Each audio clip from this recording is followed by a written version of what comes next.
到咗我哋今期嘅五行講年運系列，生肖播放率真係好高喎，但係我覺得未夠盡，咁啊可以睇兩個合埋一齊，咁準上加準。月字年咧，對於火命人咧，改頭換面、脱胎換骨、真金坐個字火，客量同埋發量嘅性格，財富地位雙方周。咁我要把握佢嘅感情啦，今年月字年咧，即係由渣男變成咗專情嘅。祈禱會更加憂心擔心，女命的話要俾男仔蝦。啊，遇到渣男。嚟緊呢一流年咧，甲月木咧嚟講咧，真係有種撥開雲霧見青天嘅年份。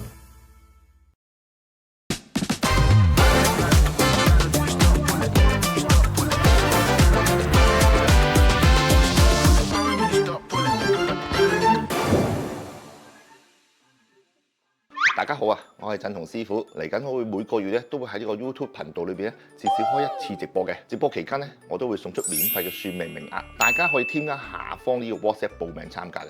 等我幫大家知命用命，快人一步。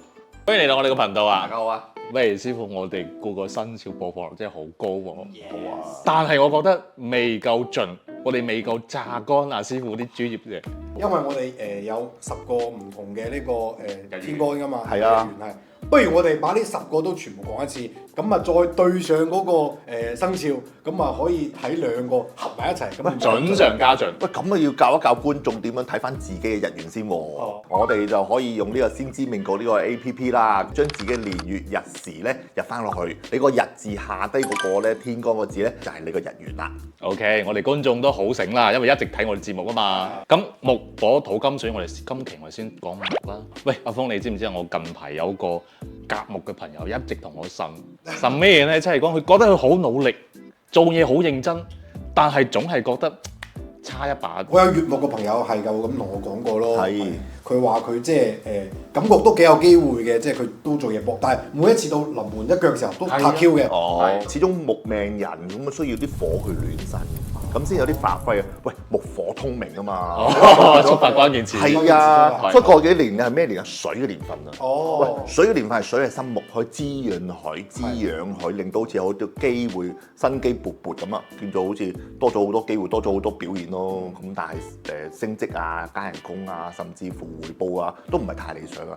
所以嚟緊呢一流年咧，呢個木火相生咧，令到甲月木咧嚟講咧，真係有種撥開雲霧見青天嘅年份。哇！師傅，我哋再深啲，我哋講下呢個乙巳年對呢兩個日元有咩影響啊？我哋先講甲木啦。咁啊，甲木今年咧2025年咧係乙巳年，乙係代表甲木嘅劫財，咁啊所以代表咗競爭同埋係合作啊，甚至乎金錢上嘅開支，咁啊提供咗好多機會，同埋帶來好多壓力添。OK 啊，另外咧地支係巳火，巳火係甲木裏邊嘅食神喎。哦。咁啊食神係一個福星嚟嘅，咁啊提供咗呢個創造力同埋呢個推動力啊，因為想木去生火嘛，所以變咗咧有個動力。咁啊巳火始終都係驛馬，即係人生自害都驛馬，咁啊所以變咗佢有種動力同埋行動力啊，象徵咗個目標同埋實踐同埋個可能性啊。即係從事啲藝術領域嘅，就有可能係一個好嘅年份。好有靈感係啊，所以對於甲木嚟講咧，都係一種助力同埋一個推動力嘅，所以有種突破性嘅改變嘅。哇，咁甲木真係唔錯。係啊，咁師傅月木有冇機會啊？月木咧就比較上容易有競爭啦。好啦，因為事關月木對翻今年咧乙巳年咧，咁啊同字啊嘛，即係兩個月字，咁啊代表一種競爭力同埋競爭對手，多人爭，所以變咗月木嚟講咧，今年嚟講個競爭對手比較多啦，升職機會各方面咧就比較難啲所以變咗有種競爭力同埋有種對手嘅性質嘅。另外啦，好啦，地支嘅巳火啊，地支巳火對於月木人嚟講咧係一個傷官。傷官係一種破壞力嚟嘅，咁啊所以變咧，如果今年有種係想轉工啊，想改變環境啊，甚至乎會轉變嘅情況，即係做得唔開心。即係俾甲木踢咗出去。係啊，都未必嘅，因為事關佢有種轉變環境嘅想法啫，未必一定轉嘅。哦，好啦，咁我哋而家講完咗呢個甲木同乙木啦。但係師傅，你唔係以為而家落班㗎啦？冇咁快係咪啊？不如今期我哋再榨乾下師傅，我哋分為4 part。身強身弱同埋2位命主。好啊，咁我先講身弱嘅甲木啦，係啊，點為之身弱嘅甲木咧？身弱嘅甲木代表咗你係甲木日元，咁啊我克我身，克我嘅特別多咯。咁啊，其他五行裏邊咧，即係少咗自己木啦，少咗水會生利啦，咁代表咗係身弱㗎啦。咁啊，身弱嘅甲木嘅人咧，代表咗佢做嘢嗰方面咧會謹慎、一板一眼，因為木係主人啊嘛，堅持耐久咁啊去做事嘅，所以甲木人咧會係喺嚟緊呢個月至年裏邊咧，就會有種生機同埋有種機會啦。我追問下啦，財同埋事業有啲發圍啊？財嚟講咧，甲木日元咧，佢見到月木，月木代表佢個劫財，所以變到咧，咁啊自己同五行多咗嘛，咁即係揾錢能力高咗，揾錢能力高咗咧，代表佢個財運啊、錢嗰方面咧就會競爭力強咗。劫財係一種冒險心，同埋係一個把握機會性質。喂，劫財係一隻手嚟嘅，其實。我手係啊，搶過嚟，係搶過嚟，因為事關佢一個劫嘅性質嘅，咁所以變咗咧。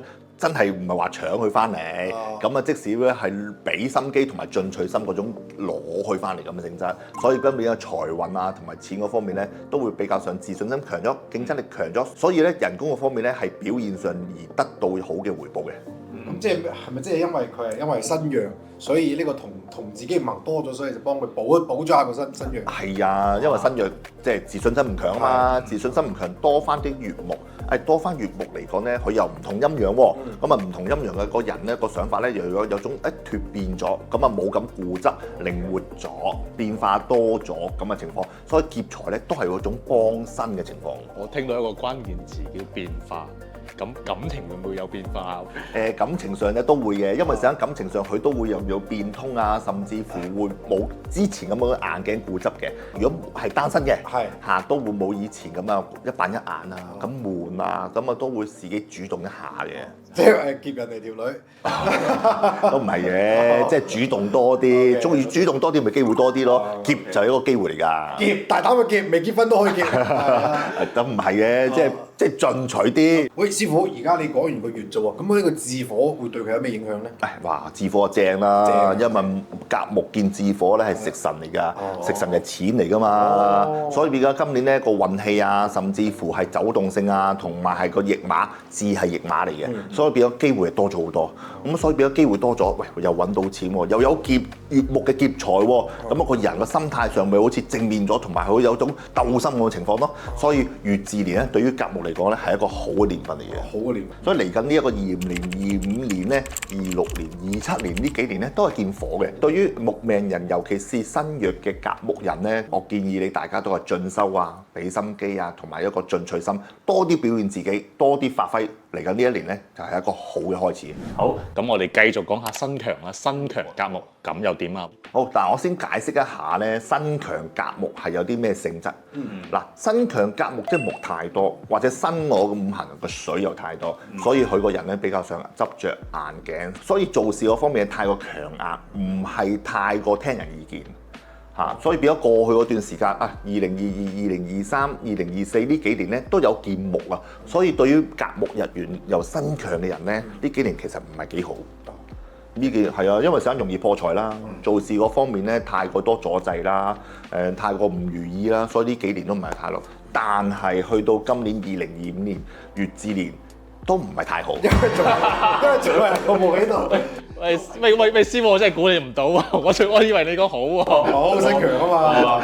喂，點解？因為甲木見月木又見木喎，仲係佢個見劫財，有劫財喎，所以變啦個人嘅冒險心啦，個人好多抱怨啦、埋怨啦，就好似過去嗰幾年付出好多，但係呢啲去到今年咧都係變得好唔開心，同埋有種憂心嘅心情。所以變咗今年嚟講咧，我建議甲木日元嘅人咧，身強咧都係比較上穩中求勝比較好啲嘅，即係比較穩陣啲，唔好太大變化。劫財會令到你個心態上會比較上冒險進取咗，但係會做錯事，結果唔一定係好嘅。唔好嘅，因為劫財係一種進取同埋冒險啊嘛，而身強會加強咗佢個冒險心啊嘛，所以令到佢搏一搏啦，咁啊就會錯事。係一個錯事嚟嘅，因為你睇頭先身弱嘅係冇，佢攞過嚟就有啊嘛。係啊，咁你多咗，你攞多咪錯多咯。因為身弱嗰啲人咧，佢自己謹慎啲，人哋講佢會聽，咁啊會聽人哋嘅意見。但係身強嘅唔聽㗎，即係唔聽，堅持硬頸啊嘛。我話呢個好有風險啊！我唔理。所以變咗今年咧，地支見巳火咧，雖然係食神，但係咧佢木去生火，佢會生火一種變化。轉工、轉換環境，所以今年咧見劫財，月木見劫財，地支至火見食神，可以有種冇起心搏一搏啦。過去嗰幾年做得唔開心，或者環境唔好，搏一搏轉啦，一轉換環境呢個決定錯嘅，所以建議咧甲木嘅人咧今年咧就多啲聽人意見，係啊，就唔好將自己嗰種不滿嘅情況咧就表露出嚟，放鬆啲。同多啲同事溝通，重視人際關係圓滑多啲，咁個事情同埋心態上都會舒服好多，環境同埋個運氣都會好好多。咁其實可以類比一下，即係感情上都係要冇咁硬頸，唔好鬧佢咯。係啊，都係有咩唔好鬧自己伴侶先咯。甲木都好少鬧嘅，覺得保護為主。係 OK，咁我哋就開始講月木啦，又係從我哋新約嘅月木開始啦。新約嘅月木人咧，佢又代表咗佢啊自己嘅五行就少啲啦，黑暗嘅五行就多啲。不過咧，新約嘅月木嘅人咧係問題比較細啲嘅。哦，你諗下嗱，甲木新約係黑我嘅呢啲話咧就好慘，好多阻滯，好多挑戰。月木咧冇乜所謂。新約咧我黑我嘅咧冇乜所謂，你咪黑我咯。你咪鬧我咯，反正都係草啦，你咪推多我兩下又點？踩多我，係啊，冇所謂。係啊，所以係陰木係比較上冇乜感覺嘅。係啊，所以變咗可以講話喺新約嚟講咧，喺個社會啊、工作啊、環境裏邊咧，都係好容易適應。小透明。變成小透明，小透明或者甚至乎隨風擺柳咯，係啊，所以佢好容易喺任何環境惡劣也好、差又好，都好容易適應嘅。喂，都幾好啊！都正喎，生存能力強啊嘛。所以變咗今年啦，所以今年咧月木咧，恭喜你啦！咁啊月木咁啊多咗自己嘅自信心。哦，好，個草長高咗。係啦，咁啊2025年月至年月啊比肩，比肩即係朋友啦、幫手啦，令到月木嘅人咧今年咧個自信心加強咗，心態個動力強咗好多，咁啊所以做事嗰方面咧都會有種拼勁啊，甚至乎係有種進取心啊！喂，今年仲有一個好好嘅月至年嘅字咧係個雙官喎，雙官唔係唔好咩？雙官冇。係嗱，睇下新約啊嘛，新約對於佢個雙官嚟講咧係個開創性同埋發揮嘅，所以今年咧工作上、事業上同埋表現上咧都有種開創性同埋發揮，靈感就特別高啲嘅。誒係咪對於呢方面嘅朋友嚟講，即係佢哋有啲新領域、新挑戰都可以去嘗試一下？係啊，都會有啲新嘅。反正佢去邊度都可以適應㗎啦。係啊，所以變咗今年咧月木人咧的話咧，今年如果去轉工的話都 OK 嘅，因為雙官咧都有種變化嘅轉工嘅跡象，所以今年咧佢有作比肩，即是同我嘅有朋友會介紹嘅。哦，今年會有朋友介紹佢去轉工嘅。咁啊月啊嘛，2個月啊嘛，即係朋友啦。咁啊，所以轉工 OK 嘅。咁事業上係唔錯啦。咁我哋睇下佢嘅感情生活有冇講法咧？感情係小心啲啦。感情上因為有2個月木啊嘛，有啲競爭者啊。劫財嚟啦！劫財嚟啦！新約甲木過嚟搶。咁啊，對於佢嚟講唔係劫財嘅，係比肩嘅。咁啊，比肩嚟講即係2個月木，即係有啲競爭者啦，有啲第三者介入啊咁嘅情況嘅。咁啊，今年嘅感情嗰方面咧就小心啲啦。咁啊，建議咧月木人男又好，女又好，咁啊多啲及實個伴侶，最好就咩啊？人盯人，好似你女朋友盯住你咁啊！咁我哋講完新約啦，咁我哋肯定要新強啦，新強壯的小草。係啊，咁啊強嘅月木人，咁啊新強佢就特別多木啦，多水啦，咁啊所以變得都係好事嘅，因為事關咧佢自己月木裏邊咧個自信心會強好多，做事嗰方面咧容易有啲下決定，因為本身月木嘅人咧都比較上唔係太大主見，但新強嘅月木咧即係有啲陽木又好，甲木又好，佢嗰個想法會靈活得嚟咧，都會係變通同埋強硬手段嘅，即係會變化比較多啲。而至於今年啦，今年月至年啦，咁啊月至年月木咧係代表佢比肩，所以咧佢今年工作上甚至乎能力上都會強咗，甚至乎佢係主管級人物的話咧，佢個團隊會更加加大咗，人手會多咗，因為多咗自己嘅同五行啊嘛。或者講未係管理層都可能會上一個升職，因為始終今年咧佢月至年咧個字咧係對於嚟講月木人咧係嗰種雙官，咁啊雙官嚟講咧係一種發揮啊、開創力啊。新強嘅月木嚟講，今年咧其實嚟講係一個發展同埋發揮同埋團隊壯大同埋自己能力加強嘅性質嘅一個流年嘅。真係好好喎！咁我哋講完工作啦，又講翻我哋嘅感情啦。今年感情嗰方面咧，都會想穩定落嚟嘅，陰木會多咗嘅情況咧，都有種想穩定落嚟嘅心態。咁所以今年咧話感情好穩定啦，或者甚至乎咧今年係想開花結果嘅。求婚啦！俾求婚，因為比肩代表冷靜。係。比肩呢個十神咧冷靜同埋會思考啊，所以變咗今年對於感情方面，都想冷靜落嚟啦。冷靜意思唔係話嘈交啊，即係想過之前嗰段時間拍咗拖咁耐啦，咁你想靜翻落嚟，想有種開花結果啊，同另一半想有種成家立室咁嘅想法嘅。所以今年就係俾到我哋新強嘅月木見，就係可以去考慮去結婚。係啦。我哋都講咗呢個新強月木都比較好啦。其實師傅有冇啲即係對佢嚟講要啲注意嘅地方啊？注意咧，因為事關今年會比較做過度開支啊。月木係有種交際應酬同埋係人際關係嘅性質。巳火係驛馬，咁所以變咗今年咧個開支比較大啊，使費嘅比較多啦。仲喺邊方面啊？驛馬嗰方面咯。差旅係啦，所以變咗今年金錢上嘅要有啲管理得比較好啲咯。OK， 咁師傅同我哋講咗4個命主今年嘅運勢啊嘛，但係如果有啲唔好嘅運勢，師傅有冇啲化解嘅方法俾到我哋啲觀眾啊？睇下佢身強身弱啦。如果身強的話咧，因為想木命人咧，克我嘅五行咧就係金啊。因為想身強咗的話，佢木一定就多。咁木太多的話咧，會影響個財運同埋個時運啊，甚至乎感情咧都會容易有啲波折啊。所以見咗身強嘅木命人咧，就係用啲金嘅五行咯。譬如戴啲金鏈啊，用啲金色嘅物品啊。咁啊女仔咧可以戴下啲金耳環啊、金戒指啊，克翻自己木嘅五行，令到木咧可以克制住，令到個運氣都可以改善嘅。如果身弱嘅木命人的話咧，就加翻自己個木咯。太弱嘅都要加翻自己同五行比較好啲，可以用下啲綠色嘅物品啊，譬如手機、電話殼啊，甚至乎係翡翠啊、玉鐲啊，咁都得嘅，係啊。我聽明啦，其實即係就要把自己呢個身強身弱取一個平衡。係。好，咁其實咧判斷自己身強身弱咧，都係一件幾複雜嘅事。如果大家咧唔係好清楚自己係身強身弱咧，都可以添加我哋助理 WhatsApp，咁等我哋振同師傅幫你去好詳細分析你成個人嘅五行狀況，俾你個專屬嘅定製方案。無論點都好，我同木命人都講一下，外界點樣去變化，令到你人生裏邊咧多幾多波折都好。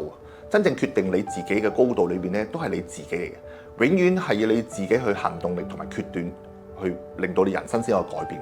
嚟緊2025年咧，話大家都一定咧站起來，未來一定會更加光明同埋美好嘅。好啊，多謝師傅嘅分享。月字年咧，對於火命人咧有種改頭換面、脫胎換骨，建議會個升職加薪嘅情況。咁感情上都會有好多啲暗戀啊，或者三角戀、虐戀啊，個感情都會豐富啲嘅，但係會諗嘢搖擺不定啊，想法更加偏激同埋優秀，同埋係會抑鬱咁嘅情況添。大家好啊，我係振同師傅，嚟緊我會每個月咧都會喺呢個 YouTube 頻道裏邊咧至少開一次直播嘅。直播期間咧，我都會送出免費嘅算命名額，大家可以添加下方呢個 WhatsApp 報名參加嘅。等我幫大家知命用命，快人一步。歡迎嚟到我哋個頻道啊！大家好，又到咗我哋今期嘅五行講年運系列啦。咁我哋今期講到火命人啦。咁啊要教一教觀眾點樣睇翻自己嘅日元先喎。我哋就可以用呢個先知命局呢個 APP 啦，將自己年月日時咧入翻落去。你個日字下低嗰個咧天干個字咧就係你個日元啦。安娜，你知唔知我近排有個丙火嘅朋友，即係佢總係話自己好似用晒佢全部嘅力量去做嘢，但係結果不如人意。係啊，你有冇啲火命嘅朋友都係同你呻嘅話？我好似有一個丁火嘅朋友啦，佢就好似同自己過意唔去咁啊，又好似成日呻話好辛苦啊，近排好頂唔住啊嗰種感覺。咁我哋之前上期跟師傅講過乙巳年係木火通明啊嘛。係啊，咁對於火命人嚟講係咪一個翻身嘅好機會？其實都係嘅，所以變得2025年咧，乙巳年咧，對於火命人咧係好好多。咁啊會木係會生翻個火啦，咁啊天干月木啦。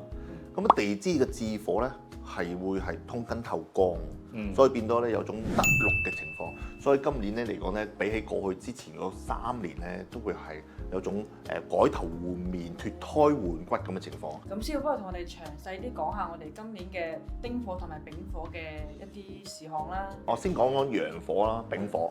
咁啊，丙火咧對於喺乙木嚟講咧，天干係個正印嚟嘅。正印代表文昌，所以變咗對於丙火嘅人咧，今年呢個智慧啊，甚至乎思考力啊，甚至乎係成績嗰方面咧，都會特別好啊。咁嗰個智火係咪都係同樣嘅作用？係啊，地支嘅智火見到個火天干嘅火咧，會有種通根透幹生翻上去啊！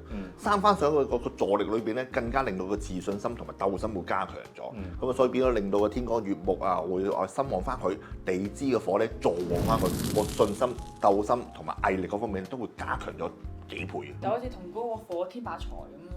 係啊，即係好似你燒嘢食咧，喺個爐下低咧，慢慢俾啲火去，係啊，俾啲火去，下低慢慢加，加到你個火咧越燒越大，越燒越大咁嘅情況。咁丁火係咪都係同樣㗎？丁火咧個分別就比較大啲啦。遇上乙木的話咧，佢會係屬於十神裏邊咧係偏印。偏印嘅想法咧比較偏激啲，同埋係另類啲，同埋係上咗呢啲不切實際嘅想法。所以變咗乙木嘅偏印加上丁火咧，今年咧都會有種多愁善感、諗嘅一面，令到佢咧嘅做法同埋想法咧都會有啲錯嘅決定。而地支嘅智火，佢係屬於丁火嘅劫財。咁啊劫財咧令到佢有種冒險心咯，咁啊所以變得咧加上偏印又劫財嗰冒險心咧，又會做錯啲決定同埋做錯啲行為咁嘅情況咯。OK，咁師傅同我哋講咗一個大概嘅情況啦，我哋觀眾肯定都有身強身弱㗎嘛。係啊，不如今期我哋同上期一樣，都係細緻咁講身強身弱嘅4個命主啦。丙火身弱嘅人咧，性格上咧比較有熱情啦，好幫人啦，為人着想啦。係喎，因為事關咧係火會生土。土嘅五行物咧係會特別多啲嘅，所以咧丙火日元身弱咧，遇上特別多土啲話，好為人着想，為人付出。即係人哋叫你幫手啊 ，OK， OK， 冇所謂嘅，好主動嘅，好主動，因為我丙火咧係好似太陽啊嘛，所以變咗好為人着想啊，仲發光發亮，OK， 冇問題，唔計較嘅咁啊。咁佢係咪自己唔計較，自己冇呢個能力都要去幫人咧？係啊，所以有時付出太多嘅時候咧，所以有啲唔聚財啊，甚至乎金錢上咧開支嗰方面咧比較大啲嘅。咁以後借錢就揾佢啦，佢一定幫你㗎啦。嚟啊，攞去啦！熱心得滯㗎，佢會係啊。咁乙巳年對於呢個身弱嘅丙火會有咩嘅影響？咁啊會比較上幫身多咗好多。今年就正正幫到佢自己全部嘅五行物，乙係木，係辛去火。丙係幫身，又自己同五行同陰陽，所以變咗今年咧係一個好好嘅年份。好啦，乙嘅十神裏邊咧係個正印，代表文昌啊，咁啊所以讀書啊、事業啊、地位啊、貴人力啊，會帶來一個好運氣同埋一個事業會一個升職加薪嘅情況。地支嘅智火係一個同五行嘅十神，咁啊叫比肩。比肩咧又對於佢嚟講咧個丙火咧係叫得祿，得祿即係代表錢。咁啊又會自信心加強咗啦，毅力強咗啦，鬥心強咗啦，行動力會強咗好多添啊！即係以前嘅丙火可能佢冇有呢個幫身，佢可能就係即係順住自己性格嚟，就冇有規劃性。係啊，所以今年咧建議咧身弱嘅丙日元嘅人咧，都話進取啲。甚至乎去進修一下。今年咧乙木嘅個文昌星咧出現咗啲話，有種進修同埋學習新事物咁嘅情況嘅。所以把握今年25、26、27呢3年裏邊咧，都係火嘅年份，都係一個機會同埋一個自身嘅五行物嘅一個發揮嘅，同埋一個表現啊。咁佢事業上同埋諗法上都幾好喎。咁佢嘅感情上面會唔會有啲咩變化咧？今年咧乙巳年咧，對於丙火日元咧身弱嘅人咧，都會感情豐富好多。點解啊？因為事關乙咧係有種柔和融通嘅性質嘅，令到咧丙火裏邊咧都會關心伴侶，同埋係關係咧都緊密咗好多。即係你諗下個乙木佢呢個小草嚟㗎嘛，個太陽照住個小草裏邊咧，係啊，咁啊咪好似好散發，好似好散發啊，同埋好溫暖啊，同埋嗰種好開心嘅嗰種感覺啊。你諗下一個大地裏邊有棵花，有個小草，個太陽，幾好嘅畫面咧。係啊，咁但係咧就如今年咧乙巳年咧個地支嘅智字咧，自己丙火見嘅地支嘅陽火，即係陽火裏邊咧都係有種強咗自己的話，有啲大男人主義啊，主見多咗啊，甚至乎控制欲嗰方面咧都會強咗嘅。霸道總裁都唔係好霸道嘅，因為始終佢身弱嘅，身弱或者多咗自己嘅主見同埋想法。咁希望身弱嘅丙火咧可以聽我哋嘅師傅嘅建議啦。咁講完身弱啦，講下身強嘅丙火啦。咁丙日元已經係比較上熱情啊，好熱但太多火嘅時候咧，會有啲暴躁或者係敏陣，或者甚至乎脾氣唔好，係，所以變得呢類人咧會係相處比較難啲嘅。揾啲水嘅女朋友啦，係啲火。如果真係要水的話咧，要強水啦。咁但係強水遇上強火的話咧，有啲火水拗交多啦變咗。係啊，咁師傅，我哋乙巳年對於呢個身強嘅丙火有咩具體嘅影響啊？先講天干嘅月木先啦，係啦，因為想身強，再遇上天干月木，月木係正印，但係佢正印得嚟咧，佢會諗得思慮太多，甚至乎令到佢個進取心太強，而會有啲太急進嘅行為。太偏激啦，即係偏激個過程中就會影響佢個人際關係。係啊，你就會哇！你咁喂長命高虎長命做啦，使唔使咁急啊？吹趕住投胎咩？即係所以變咗有種因為想正印咧有種指令嘅性質嘅，所以變得咧會自己會覺得好想快啲做，同埋好想快啲達到目的的話咧，會有啲指使，甚至乎係命令嘅性質添。係。喂，你快啲啊，同我做呢件事啊！咁啊，做咩我要做？所以變咗人際關係冇好咯。另外咧就地支啦，地支嘅自火咧係個地堅，所以變咗個個性更加之強，同埋太過硬頸同埋執着，同埋有太多自己主見啦。人際關係嗰方面咧就會好大問題，因為事關佢會比較上係會自己會揸主意啦、硬頸啦、執着啦，同埋係太過急進啦，所以成件事咧唔會太同人溝通，同埋係聽人意見，容易有種火星撞地球嘅情況。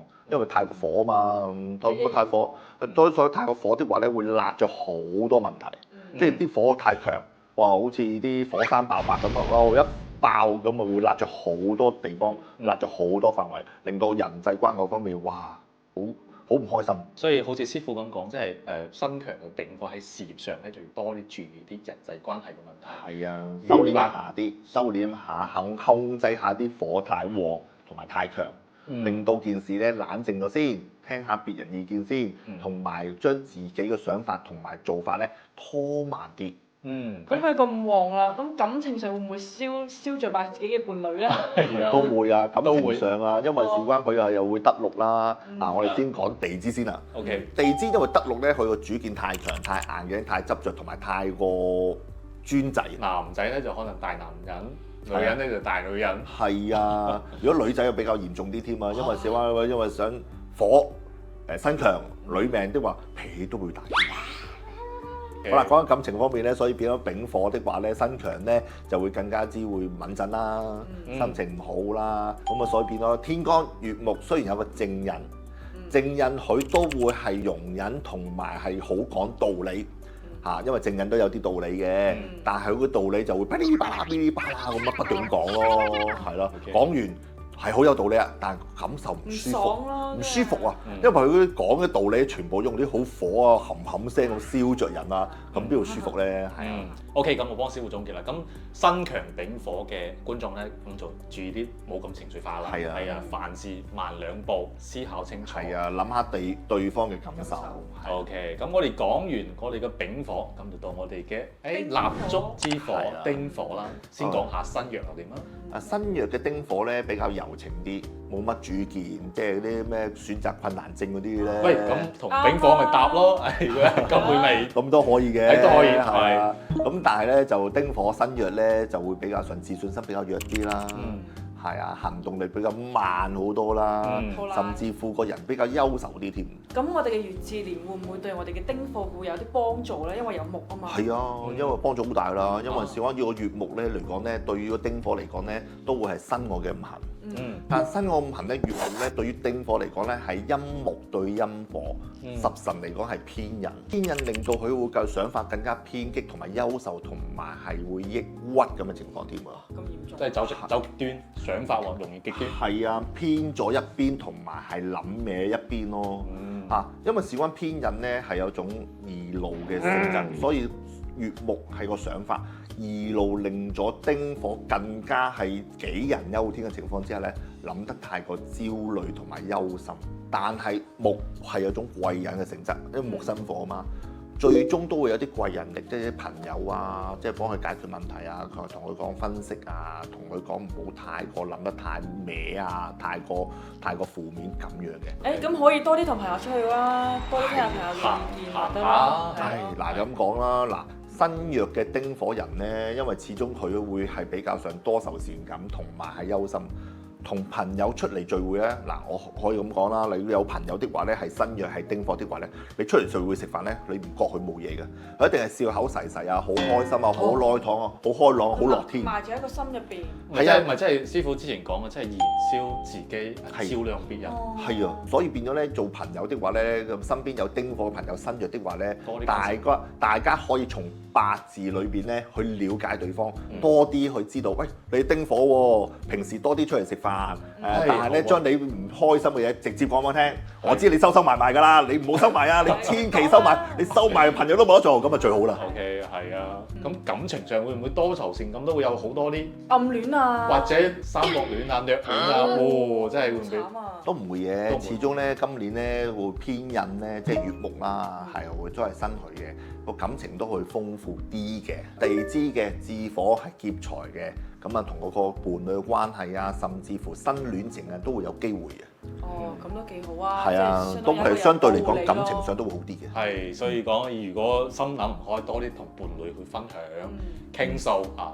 係唔好咁收埋埋。係啊。咁講完我哋嘅蠟燭丁火啦，講下佢哋身強，好多支蠟燭同埋一支蠟燭，佢係咪都係會諗自己，即係自己嘅心思比較多咧？本身咧丁火咧都係心思慎密啊，同埋係憂慮比較多啲嘅。當然身強嘅丁火嘅人緣嘅人咧，會自信心好啲啦，主見多咗啲，但係佢都會容易多愁善感同埋轉牛角尖嘅。咁啊，不過本質係咁啊嘛。但新弱嘅丁火咧就會諗咗之後咧難以解決問題咯。我明白啦，即係缺少執行力。係啊。咁個熱自年會唔會對身強嘅丁火都會有啲助力或者係其他嘅影響啊？反而影響比較大啲。影響大。因為事關咧，佢月字咧都係有木同埋火啦，都係身強之物啊。係。所以變咗木月木咧就會令到佢個想法多咗啦，偏激咗啦。因為想月木係個十神，你會比較係偏人。想法多咗，同埋憂慮多咗，同埋係自己嗰個諗法咧都會負面咗嘅咁嘅情況嘅。但係佢係好過丁火嘅身弱咯，即係唔會諗得太多，即係身弱就係已經諗到自己已經承受唔住啦。係啊，但係佢都會自己會跳翻出嚟。佢都話：得啦，唔諗啦，做咗先啦。係啊。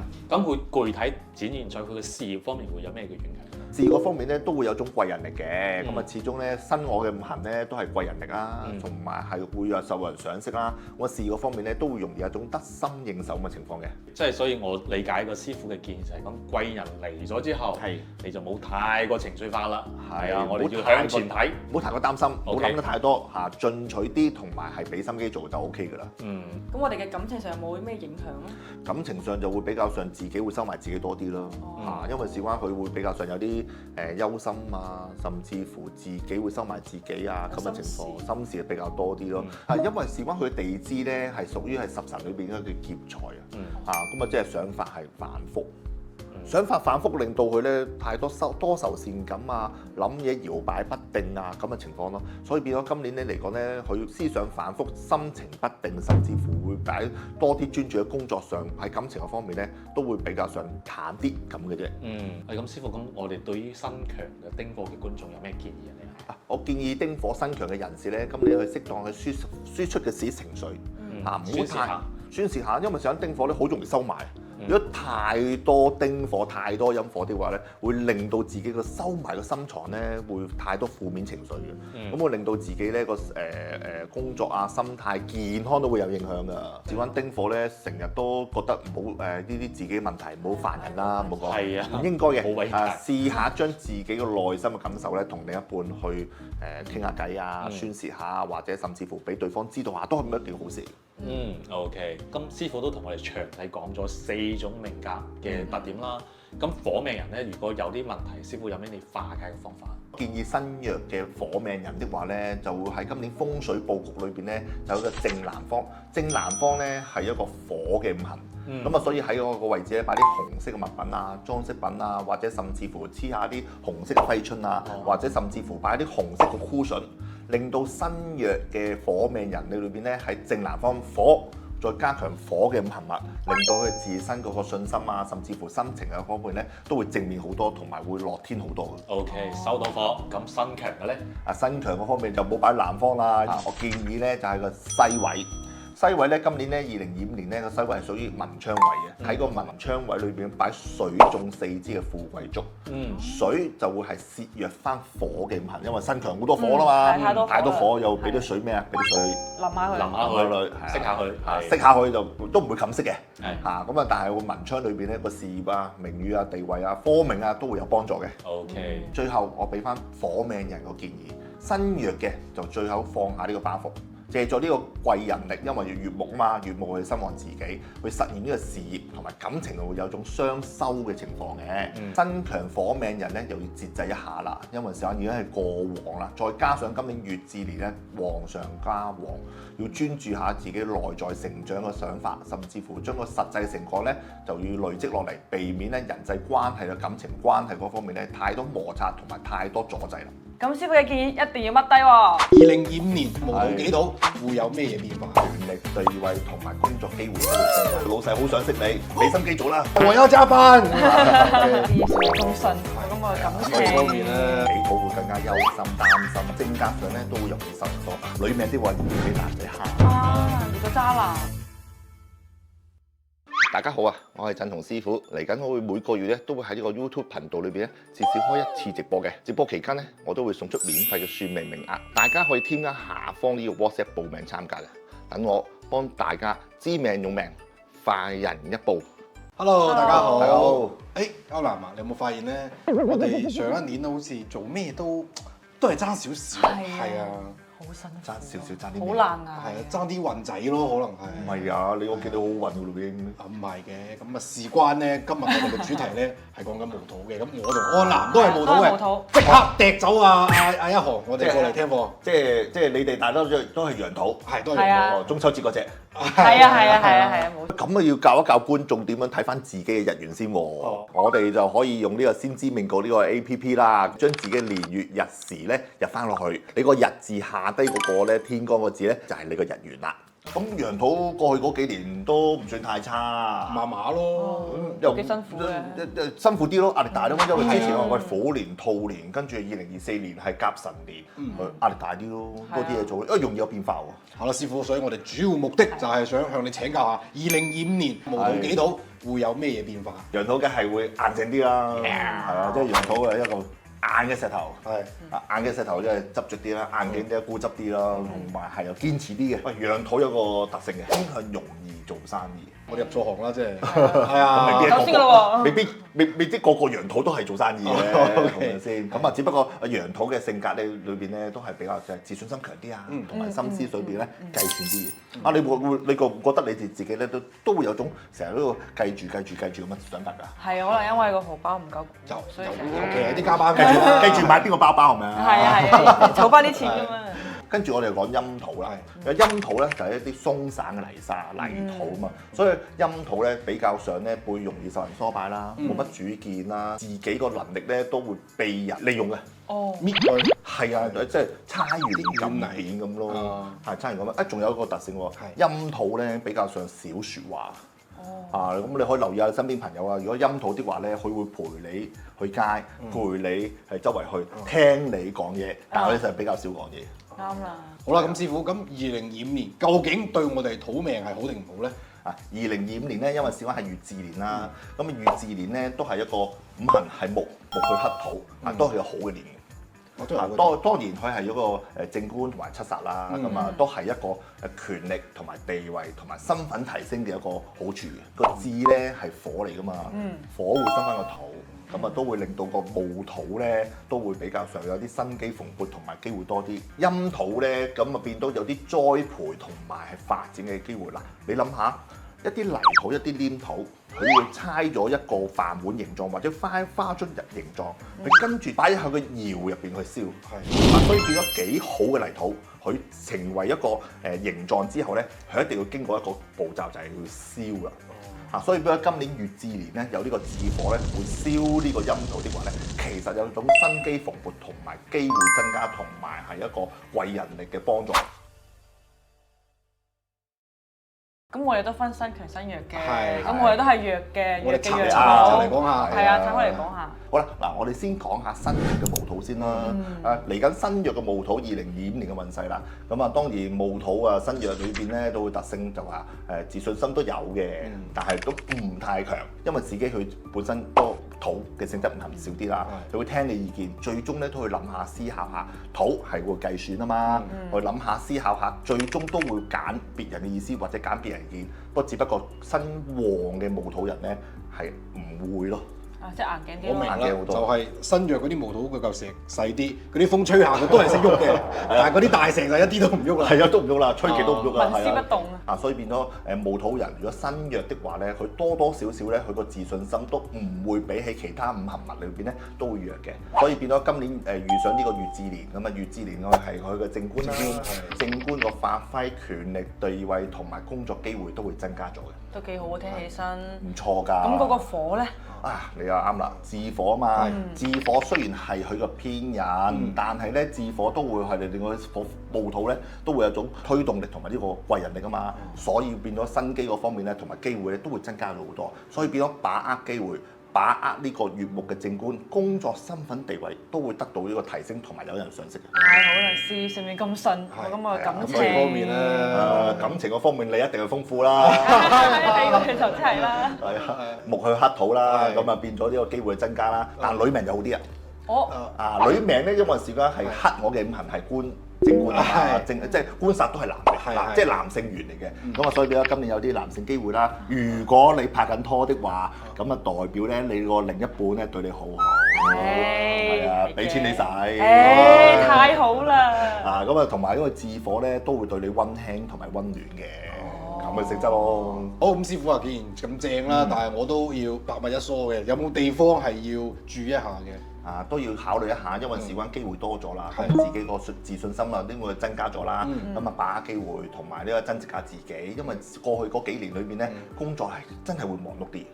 因為之前行木嘅年份啊嘛，咁啊去到今年啦，咁啊有個火去生去自己的話咧，其實機會多咗啲話咧，爭取一個表現咯。咁啊令到上司同埋公司裏邊咧得到呢個身份同埋地位同埋賞識。好，明啦，即係要喺公司 show 起身，係大聲嗌我要加班。咁我哋係新弱嘅戊土啦，新強嘅戊土同埋我哋有咩區別？新強嘅戊土即是自己五行多啦。戊土有一個特性嘅，佢聽人講，表面聽人講，但實質咧都唔會接受別人意見。即係得聽。所以佢係硬頸好多嘅，因為自己喂我自信心咁強，我使鬼聽你講啊。但戊土就唔會駁嘴嘅喎。但係佢聽你意見，但係最終都根據自己意思。咁啊，即係係啱。咁啊，所以變咗佢自己嗰個想法同埋係個執着咧，都係比其他五行物咧都係硬啲同埋執着啲。你諗下，有啲成功人士因為佢個人己見、執着、堅持，咁樣先至係成功嘅性格。好似日本嗰啲米飯仙人咁，煮60年煲底飯，係咁嘅意思，係咁嘅執着，我係咁噶啦，你叫我改，我係都唔改，咁樣先成功咯，係咁嘅。新強戊土人咧，今年咧有啲乙木嘅，喂都有個好處，佢就係咁多土，有啲木咧去克翻佢咧都會好啲嘅。如果冇木去克佢的話咧，其實嚟講係有啲一成不變咁情況。好啦，今年2025年乙巳年，乙木係一種柔和融通啊嘛，咁啊有個好處就係話疏通下、梳理下。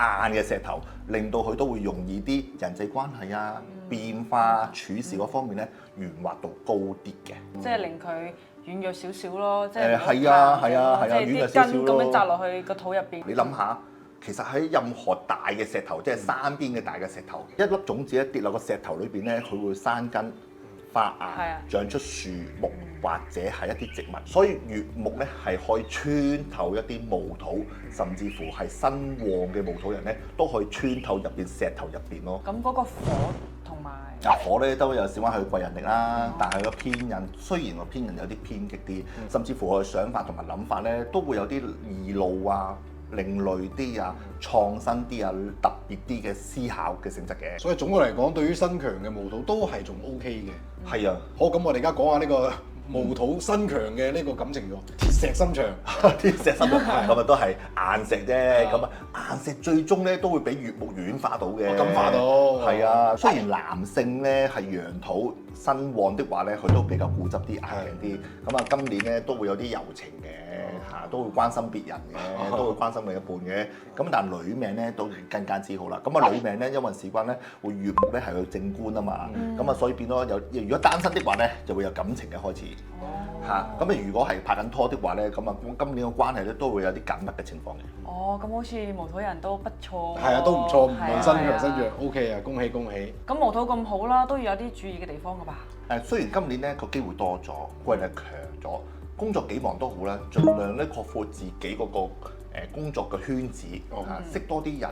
喺重要嘅時段咧，學會喺個忙碌之中咧，裏面咧會揾到佢一個好嘅生活嘅節奏，更加會令到自己嘅運氣咧都會更加之好。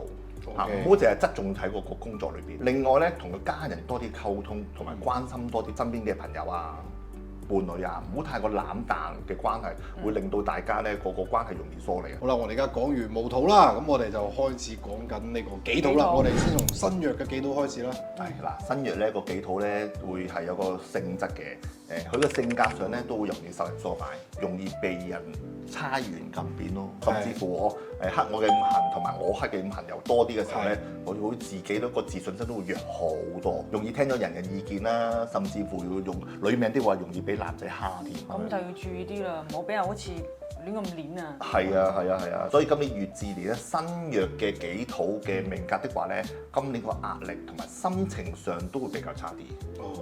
咁事業方面有啲咩發展呢？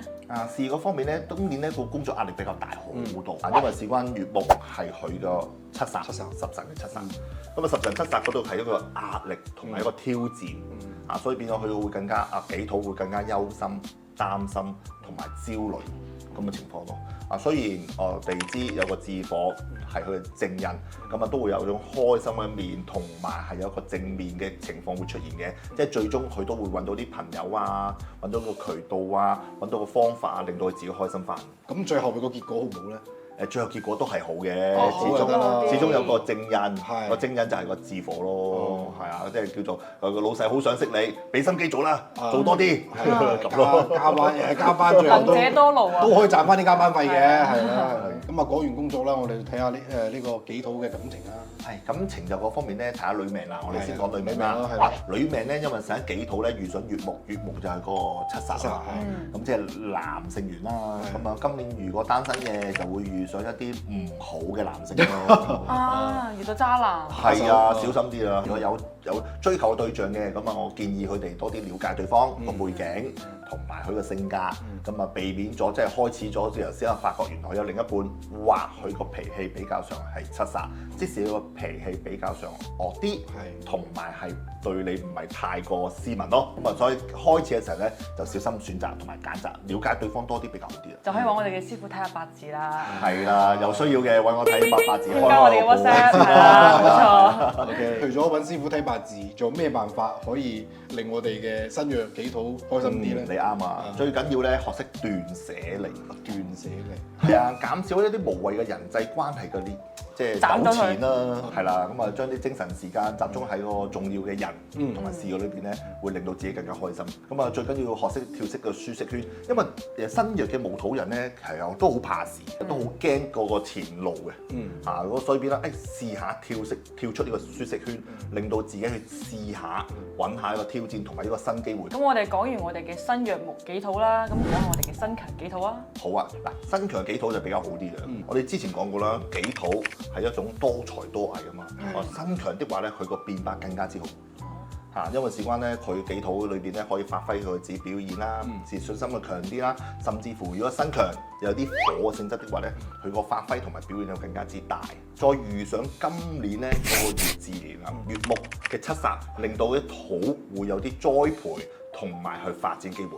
哦，即係好似加咗啲營養液落去咁。係啊，直頭係擺啲靚嘅種子，貴嘅種子係啊，即係好似有啲靚嘅泥土，擺啲靚嘅花落去，咁咪靚咯，咁更加之靚咯。係咯，咁嗰個火嘅作用咧？火更加少啦。咁啊火因為有陽光啦，同埋係火係去正印啦。咁啊有啲好嘅陽光，有好嘅養分。咁啊今年乙巳年，佢個發展同埋發揮會更加之茂盛，同埋係機會多咁嘅情況。我明啦，就等於我用呢個土先栽培好靚嘅花，之後我再用火焊實咗個土變成個花樽，再插翻個花落去。藝術品係啊，再擺喺啲陽光之下，哇更加之茂盛啦，靚又開花結果，係啊。哇！咁呢個藝術品咁正，咁呢個事業係咪都有好好嘅結果啊？係啊，所以變咗代表公司有啲新發展同埋新挑戰。你諗下七殺代表個開創力㗎嘛，公司有啲發展、擴張同埋新嘅挑戰咯。所以對於己土人身旺嘅，咁啊佢會有啲新嘢做喎，有啲可以新嘅負責任嘅嘢工作去俾佢去推動喎，咁佢對於事業裏邊嘅發揮會更加之好啦。所以變咗今年咧，其實係一個公司又好，自己又好，其實有一個新嘅挑戰同埋新嘅方向發展嘅情況。咁佢嘅事業有新嘅發展，個感情有冇新嘅發展咧？睇下男命同女命啦，咁啊男命就冇乜關係啦，就只不過係七殺同埋正印嘅啫。我哋講下女命啦，咁啊女命裏邊又有七殺啦，咁啊女命嚟講，因為時間注重咗自己事業，有啲疏忽咗佢個感情嗰方面。當然佢陰土裏邊咧都係會隨緣嘅，係都會接受其他男仔嘅，但係咧就比較少主動多啲咯。咁所以今年咧，如果有七殺出現喎，即係月木啦，咁啊會有感情嘅開始，同埋有個新嘅感情發展。咁對於佢哋有咩新嘅提議咧？咁啊提議佢裏邊咧多啲擴闊生活圈子啦，識多啲朋友啦，社交嗰方面擴闊啦，唔好將啲時間大部分擺喺工作裏邊啦，因為始終戊土人身強嘅戊土人同埋身旺嘅己土人咧，的話咧都有啲雜累嘅性質嘅。雜累係啊，因為想去注重事業，個人比較悶，所以話工作之餘都要擴闊圈子，唔好咁悶。多啲出去同啲朋友聚會啊，識下幾多新朋友，咁比較好啲。咁我哋講完感情啦，最後師傅有冇咩建議係俾到整體我哋呢個身旺嘅己土嘅？我建議咧己土嘅身旺嘅人咧朋友咧要放下呢個執念。雖然係己土，但土都比較多啲，個主見裏邊咧都有翻自己一定嘅硬頸情況，所以變得咧唔好太過要高標準，唔好太過介懷出邊對於你自己點樣睇法同埋個評價咯。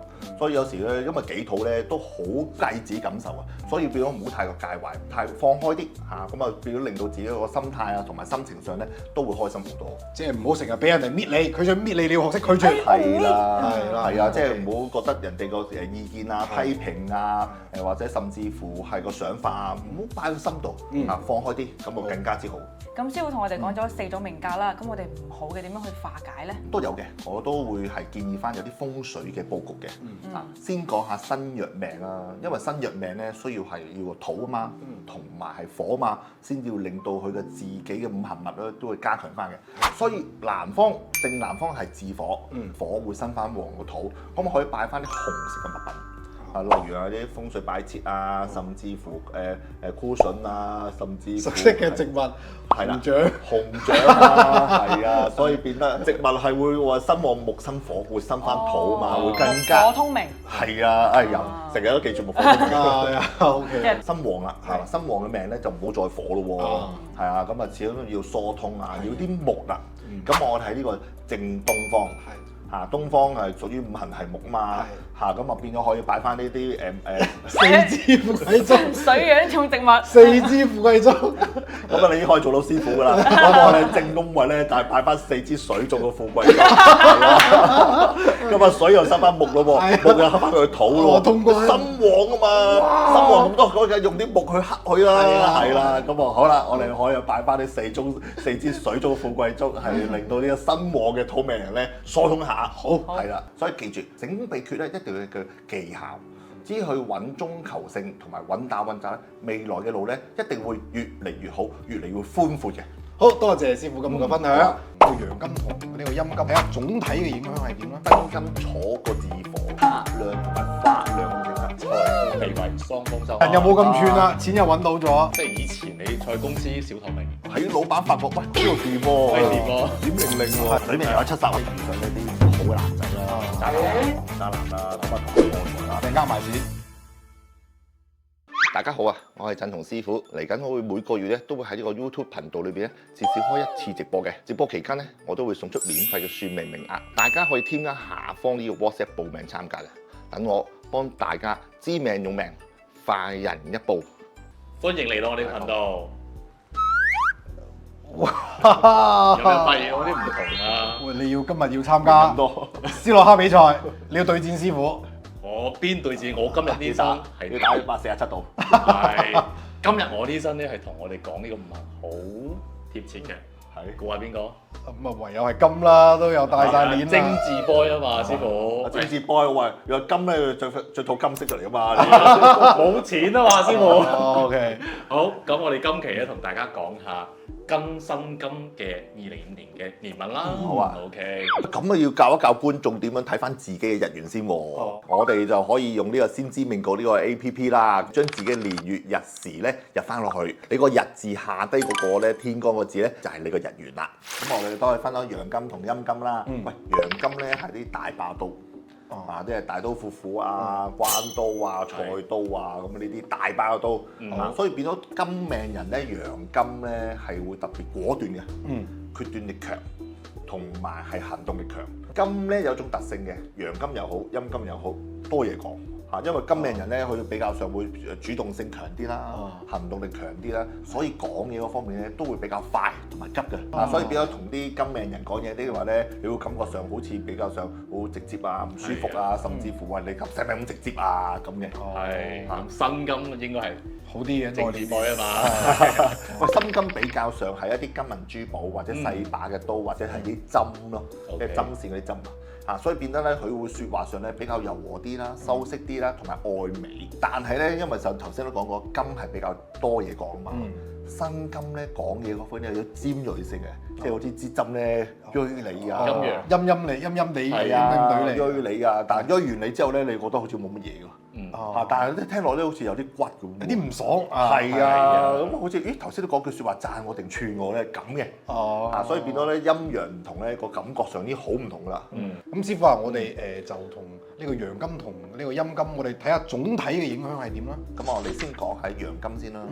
陽金咧今年見到月木咧係正財，但係有一個好處就係月同金咧係合嘅，佢會容易得財啦，甚至乎合作機會多啦，同埋係感情機會咧發展都會多啲。所以變咗今年咧係陽金見陰木咧天干合，所以變得咧佢係會有種新機同埋係會新嘅發展咁嘅情況嘅。咁而另外啦，地支啊火啦，咁地支火咧係佢屬於咧陽見陽咧就七殺嘅，咁所以變咗今年呢個行動力判斷力係快好多同埋急好多嘅。所以變咗今年個動向同埋動態嗰方面咧都會特別多同埋大咁嘅情況。OK。咁我哋講下辛金啦。辛金啦，好啦，辛金咧對於係個2025年咧乙巳年咧木咧係比較偏財，所以今年咧佢個偏財運都比較強啲。如果從事一啲銷售啊、見客嗰方面收受佣金的話咧，呢一類嘅人士都會有辛金今年個偏財運好多。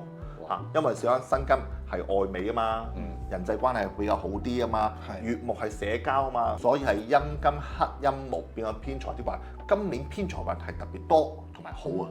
所以你應該多參加斯洛克比賽，贏翻啲獎金。我聽師傅講，我應該多啲買包買波。咁個火對佢有咩影響啊？火咧今年咧就屬於佢正官，有一種係辛金坐個自助呢個自火，代表咗有種策量同埋發亮咁嘅性質。嗱，你諗下一啲金銀珠寶係經過啲火嘅洗禮，策亮咗同埋彈一彈佢的話咧，佢個光嘅程度咧會更加之靚。所以代表咗如果係辛金職嘅人咧，今年咧會有種閃令令咁嘅性質嘅。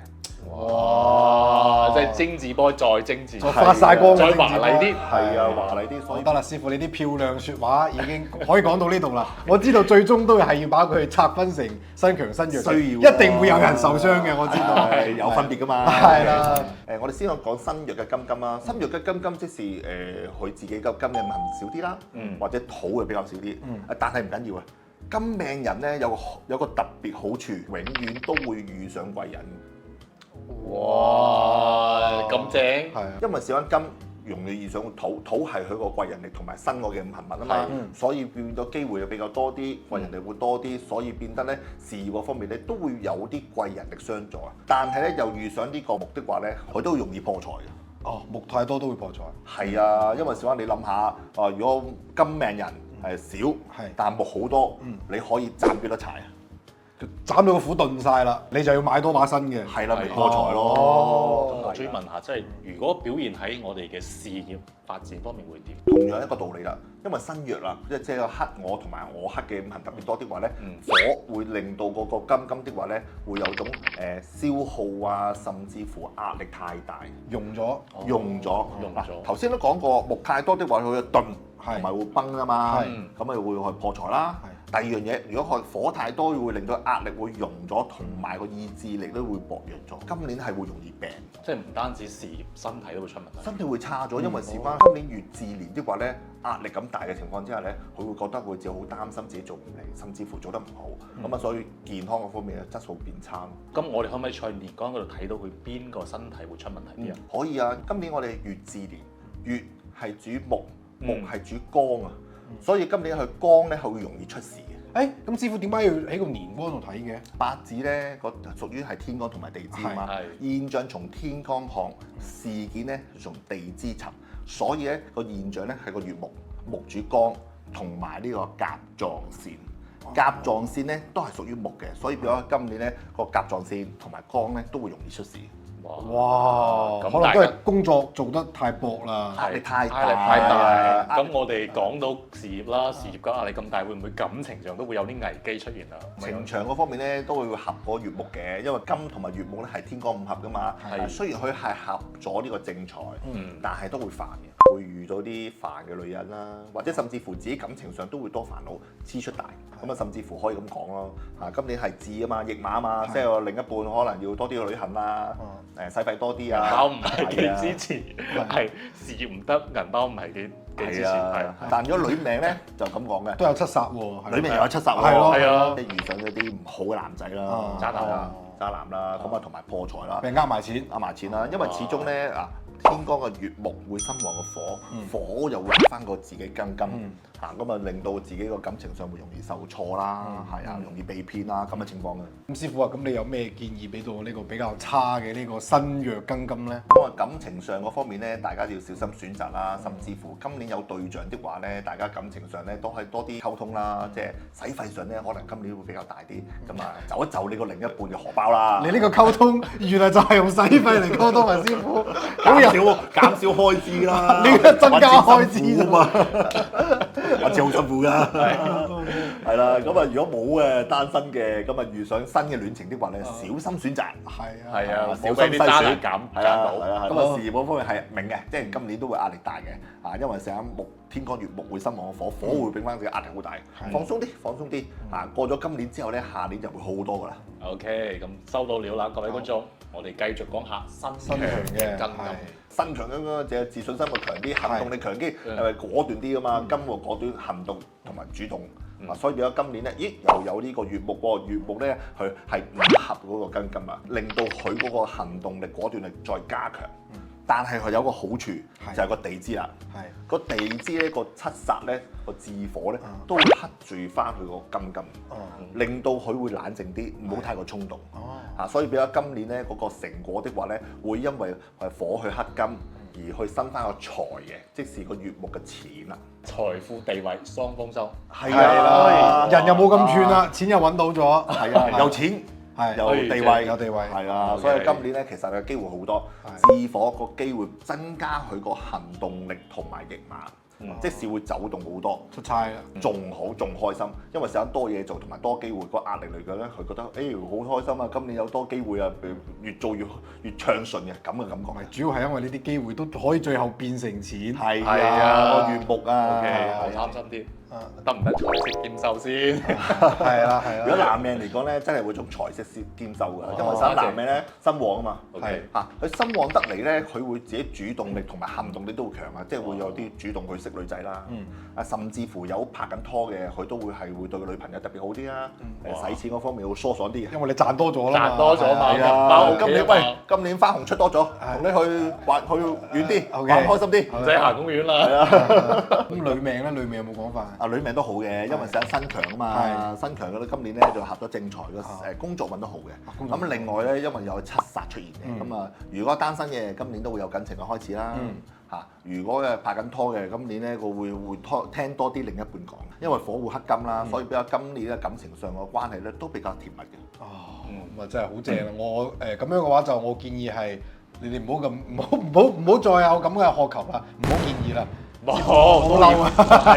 都要建議下嘅，係啊，建議你哋唔好咁串，因為始終個身旺嘅金命人咧，佢嗰個行動力比較強啲，係所以變得咧佢個做事啊太過果斷同埋太過直接啊，對於身邊嘅人咧嗰個感受嗰方面咧比較少啲，幫起嚟咧令到身邊嘅人咧都感受唔係太好嘅，所以變得咧金命人咧陽金咧佢更加啲需要學習圓滑同埋個技巧咯。我明啦，個金新強金牛咁樣關係咪？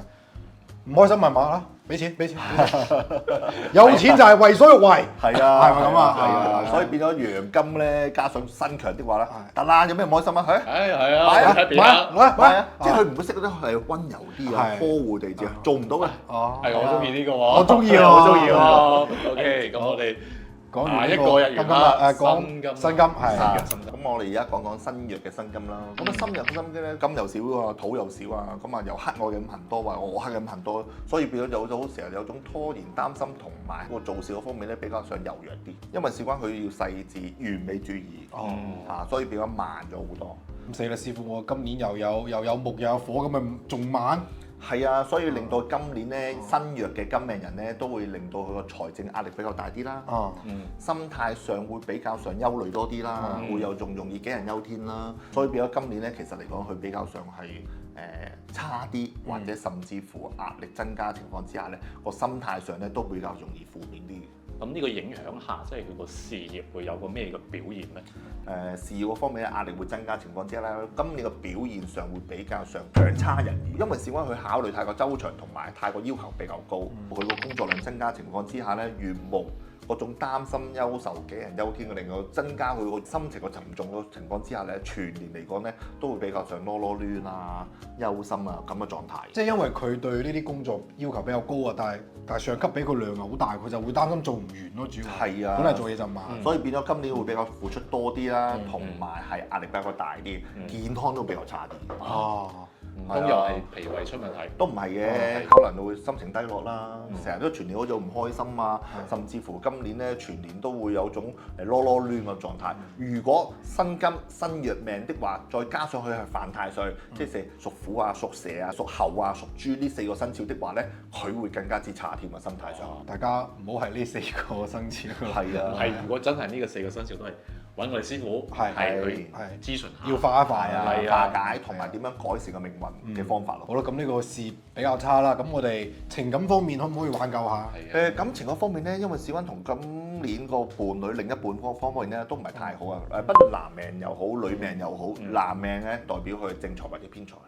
女命咧係代表正官七殺，咁啊新金裏邊咧兩個都齊晒㗎啦，所以今年咧咁新弱命的話咧，新金今年咧呢男命又好，女命又好都係煩。咁師傅講有正官有七殺啦，咁如果單身嘅情況係咪都會有好多選擇？唔係啦，唔係單身咧，咁你繼續單身，因為事關新金係弱命啊嘛，本身你話好似好多正財好多七殺，其實都係冇得揀，虛嘅。咁新弱嘅新金咁慘啦，咁師傅有咩建議俾到呢個觀眾啊？咁我俾個新金新弱命嘅人咧，建議的話咧都會放下啲，將自己嗰個完美主義要求咧放低啲。有時太過執着、太過完美的話咧，都要盞自己令到辛苦。咁所以變咗咧，有時完成嗰種工作，你唔好太過執着嘅情況之下咧，大家都會舒服好多，令到你自己咧都會放鬆好多好多。我哋講咗呢個比較差啲嘅新弱新金啦，咁我諗新強嘅新金應該會好啲啩？咁啊好好多啦，因為新強啦，即係土又多，金又多啦，係咪？所以變咗咧，我新我黑我嘅比較少。咁啊，遇上今年2025年咧，乙巳年咧，我黑同埋克我嘅五行就會出現咗，咁啊令到佢嘅事業同埋財運就得以發揮啦。好啦，我先講講呢個乙木先啦，乙木係個辛金。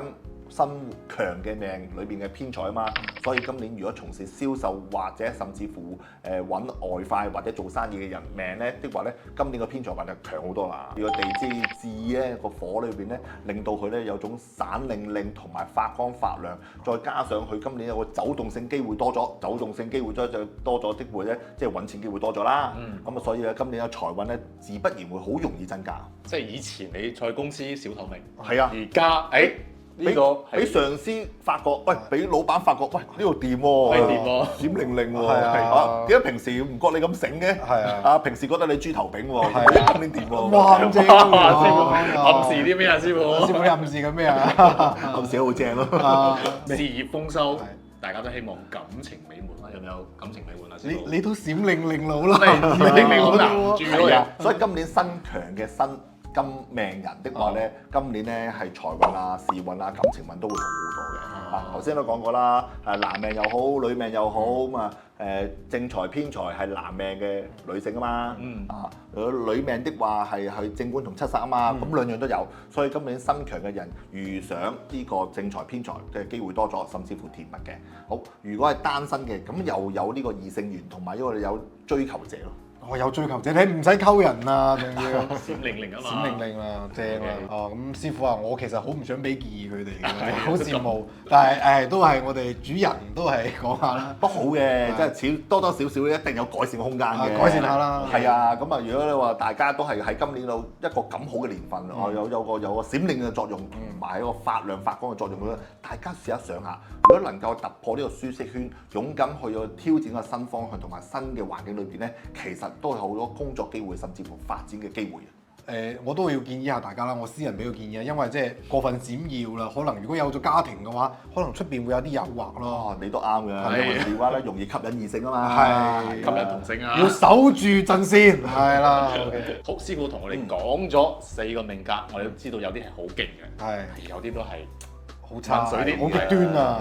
身弱嘅金又差啲。係啦，咁師傅2025年可唔可以俾我哋啲化解嘅建議啊？嗱，差過先啦。頭先新弱嘅新金或者新弱嘅金，咁我哋要加強翻啲咩啊？加強嘅金啦。咁我哋東南西北，咁啊西嘅五行就屬金，西位裏邊咧加強啲金嘅物品，譬如擺個聚寶盤啦，甚至乎係擺一啲金屬嘅文昌塔。金屬文昌塔係啊，喺個西位裏邊加強你自己個金嘅五行啦，令到個事業、名譽、地位、財運都會有所增加嘅。OK，咁我哋新強嘅咧，再新強貪心啲，貪心啲啊！咁啊，但係新強咧都太強的話咧，都係要一啲火去克制嘅。咁我哋今年喺個東南位。東南位係100位，100係屬於桃花位。咁啊喺個桃花位咧，我哋學下啲植物啊，有啲開花嘅植物，令到個事業運同埋桃花運咧都會有所增加嘅。呢個植物，我估應該係我哋好熟悉嘅植物。係啊，我哋最襟擺嘅乜嘢啊？水唔係紅掌，紅掌係啊，係啦，又襟擺又方便，又係火啦，有火啦，紅色啦，所以變得咧可以擺一啲紅掌啦，或者擺啲開花嘅植物都可以嘅。乙巳年裏邊咧，對於金命人咧裏邊咧係一個脫變嘅年份。因為事關咧又有正財、偏財同埋官煞呢兩個吉星喺呢度。新弱嘅朋友都唔需要太擔心。雖然咧壓力啊同埋係財運啊都會令到你嘅壓力增加，但係我哋都要接受面對挑戰。冇一年咧全部都好晒嘅，都會有啲壓力同埋一個新嘅挑戰。我哋要正面去面對。新強嘅都唔好自滿，雖然係權力同埋財富嘅增加，但係咧都要收斂一下，同埋係咧接受啲高難度嘅挑戰嘅。最後我都俾金命人一句説話，一個思考下，冇呢個火嘅提煉，金係唔能夠成大器嘅。OK，咁我哋下一期咧將會繼續講最後一個五行係水啦。乙巳年對我哋壬癸水有咩影響？今年就比較好啲啦。咁我考下你啦，水煮咩啊？水煮豬。我見到佢今年嘅靈感會高超咗好多，即係好容易得到人注目同埋得到人欣賞。今年應該係豐收之年啦，事業方面會有啲突破。係啊，咁我要把握佢嘅感情啊。感情係豐富啦，因為舊年係甲辰年，仲想玩下，但係去到今年乙巳年咧。即係由渣男變成咗專情嘅。嗱，渣唔渣咧？我就唔可以咁講嘅。大家好啊！我係振雄師傅，嚟緊我會每個月咧都會喺呢個 YouTube 頻道裏邊咧至少開一次直播嘅。直播期間咧，我都會送出免費嘅算命名額，大家可以添加下方呢個 WhatsApp 報名參加嘅。等我幫大家知命用命，快人一步。歡迎嚟到我哋嘅頻道啊！師傅，今次終於唔係我嘅朋友啦，你個朋友唔喺度，水命人啊嘛。咁我哋講到水命，其實我係好有感受。我覺得過去嗰幾年真係我個情緒好多嘢，好多閒思雜慮，而且外邊個人際關係都好亂。我就好想問，係咪我哋水命人喺過去幾年真係唔係幾掂？咁都要咁分嘅，都係睇翻新旺同埋新弱嘅。咁我如果過去嗰幾年咧，2022、2023咧都係水年份啦，水命人會更加多水嘅情況之下咧，會有啲煩惱，同埋有啲壓力同埋挑戰咯。所以感情上有，同埋事業上我覺得都好多煩惱同埋波動啊，波動啊，太多水啊嘛，閒思雜慮太多。咁我考下你啦，嗱，木主人啦，火主禮啦，金主義啦，土主巽啦，水主咩啊？水主智，水主魚啊，係啦，所以水主智啊，咁啊過去嗰幾年咧嘅心情嗰方面咧都比較煩惱啦，同埋波動啊，嚇，今年就比較好啲啦。咁過去嗰啲都講啦，今年有運行。今年有運行，同埋個發展同埋發揮會更加好，同埋會容易得心應手咁嘅情況添啊！正喎，師傅，我哋就趁熱打鐵，我哋講下月至年對我哋壬癸水有咩影響？好啊，好啊，好啊！咁啊要教一教觀眾點樣睇翻自己嘅日元先喎。我哋就可以用呢個先知命局呢個 APP 啦，將自己年月日時咧入翻落去，你個日字下低嗰個咧天干個字咧就係你個日元啦。我先講壬水啦，咁啊壬水屬於陽水，屬於江河之水同埋大海嘅水啊，所以變咗有種滔滔不絕。因為今年係月至年啊嘛，水生木，一陽水會生陰木，嗰個表現發揮呢啲話咧個才華，因為月木係藝術感同埋藝術細胞啊嘛，同埋人際關係啊嘛，所以今年嘅人際關係同埋藝術嗰方面咧都會多咗好多發揮同埋開創力嘅。咁嗰個火咧？個火啊，地支嘅火咧係個靈感啊嘛。所以變咗佢今年嘅靈感會高超咗好多嚇。本身壬水係已經係智慧嘅咯喎，所以如果壬水嘅智慧加上個靈感同埋呢個月木呢個發揮個表現嘅上咧，所以變咗今年容易有一種得心應手嘅情況。哇，咁好好喎！你係咪啊？我唔係，我要講到癸水啊嘛。癸水啦，癸水係屬於陰水，係啲細水同埋小嘅水，或者甚至乎啲露珠咁咯。當然係癸水本身個人咧係多愁善感同埋多幻想啊，所以變到咧癸水嘅人咧好多思考同埋好多想像力嘅。思考就係諗得多，內耗。係內耗，當然係癸水個想像力好豐富。如果再加上今年個月木裏邊個發揮同埋表現個食神裏邊咧，都會有所幫助。今年從事藝術領域嘅癸水人可能會得到個比較好嘅發揮。係啊，所以變咗月木咧食神啦，嗰個加上地支個智火對比咧水合火係正財，所以變咗藝術感會強好多。係咯。因為之前咧我好多想法，有啲不切實際，甚至乎咧都落唔到地。但今年咧反而實現咗。咁我哋再分細啲啦，睇下佢係新旺定新弱啦。好啊，我哋先講個壬水新弱命係有啲咩特性先啦。雖然佢有個領導力，但係咧佢係可以做好多工作，同埋係佢同時間處理好多事情。因為始終佢嘅水比較少，同埋係金比較少。金係主行動力㗎嘛，所以變咗佢冇金嘅情況之下咧，佢會比較上少行動力同埋果斷啊，有種拖延嘅性質嘅。即係懶散。係啊。即係個腦諗咗好多，但係冇咩行動都冇。係啊，弱命壬水佢會花費啊錢嗰方面咧，都會容易會開支大嘅情況咯。即係屬於身弱不擔財。係啊，所以變得咧要節制下用錢嘅方式㗎啦。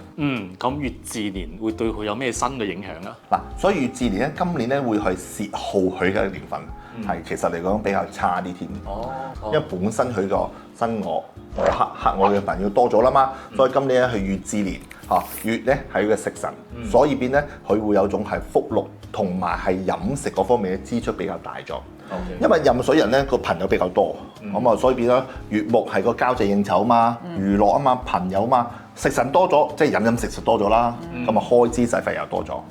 好啦，另外地支啊，地支個係火，係我克嘅五行，我克嘅五行係佢嘅偏財，偏財即係容易疏爽咯，使費多、用錢多，所以今年新弱嘅壬水人開支、使費、娛樂、朋友聚會多咗好多，甚至乎知係驛馬會走動多咗好多。咁我嘅事業方面係點樣嘅？事嗰方面咧都要比較上冇乜要求，甚至乎冇乜俾壓力自己啊！有時有個覺得佢有就做咯，冇就再到遲下先算啦，嗰種心態。他條咯，係啊，所以對自己個事業個要求唔高情況之下，今年再加上乙巳年咧，都會令到自己比較放鬆啲啊，求其啲啊，冇乜壓力咁嘅情況。咁感情方面係咪都係有啲隨遇而安嘅感覺啊？係啊，所以變咗，如果同呢個壬水人的話拍拖的話咧，都係比較上隨緣啲，或者甚至乎隨性啲。咁啊，你想俾壓力佢的話咧，佢又唔想遠太大壓力啊，即係你諗住同佢穩定啊，或者甚至乎係諗住會有啲結果的話咧，佢可能有種拖延嘅性質嘅。哦，咁就唔理佢啦，使佢啲錢先啦。咁啊，佢今年都會開支大嘅，使費大嘅，咁啊都用住先啦。係用住先啦。咁師傅對於我哋呢個新約嘅壬水有咩建議啊？我建議咧新約嘅壬水人的話咧，會自信心咧要加強翻多啲，同埋係俾自己壓力多啲。即係唔好太過隨緣咯。當然今年唔係一個好年，但係咧都可以有進取多啲，同埋進修多啲，同埋俾自己多啲壓力，令到自己嘅事嗰方面咧可以由今年開始起步，下年嘅時候咧就比較更加之好，甚至乎機會會多啲添嘅。好，咁我之前聽師傅話齋啦，即係運仔唔好個年份做，積蓄自己係啱，多啲學習。我等嗰個運好嘅時候，我哋先乘上去。係啊。OK，咁我哋講完新約啦，我哋講下新強嘅壬水，今年嘅運勢點啊？新強壬水的話咧，其實有個好處嘅，因為佢係水主智，佢嘅聰明同埋靈活都比較高啲。因為壬水會有個高智慧嘅情況，即係去到好多嘢諗，佢好多想法會輸出，同埋好多建議 idea 會出咗嚟嘅。咁新強的話咧，佢自信好強嘅喎，所以變得咧佢會好多意見啊、創作啊，同埋靈感高超嘅一個命格，所以變得咧佢又有金喎。咁有金嘅情況之下咧，佢咪有個行動力，會將啲想法用行動去實踐。即係佢努力有收穫嘅。會有收穫嘅。今年咧乙巳年咧係我克嘅行，即係呢個食啊同埋偏財，巳火係個偏財啊嘛，會有個成果同埋結果會出現出嚟嘅。即係比新月好好多啦。比新月好好多，因為始終佢個水好多啦。但係佢個水的話多的話咧，水會克火啊嘛。第二支個陽火咧，佢都會強嘅，咁啊會將個水會少少削弱咗，會平衡翻水同火嘅五行問題。亦即係講其實今年應該係豐收之年啦，事業方面會有啲突破。係啊。OK。